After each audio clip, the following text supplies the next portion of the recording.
வணக்கங்க.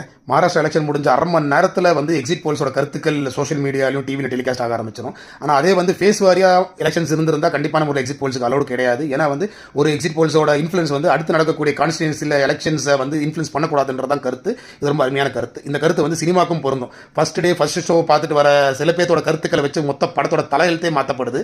இது ஒரு பேடான ட்ரெண்ட். இந்த ட்ரெண்ட் வந்து இன்னும் வளருமே தவிர குறையாது. ஸோ இந்த ட்ரெண்ட் அடக்கணும்னா கம்ப்ளீட் பேன் பண்ணணும். வீக்கெண்ட்ஸ் வரைக்கும் எந்த ஒரு ரிவ்யூஸ்க்குமே வந்து பேன் பண்ணணும். மண்டேக்கு மேலே யார் வேணாலும் ரிவ்யூஸ் போட்டு பொழைச்சிக்கிட்டோன்னு விட்டுறணும். அது வரைக்கும் கம்ப்ளீட் பேன் போட்டால் மக்கள் முடிவு பண்ணிக்குவாங்க அந்த படத்தை ஹிட்டா ஃப்ளாப் பண்ணுறது. அது ஆட்டோமேட்டிக்காக நடந்துற விஷயம்.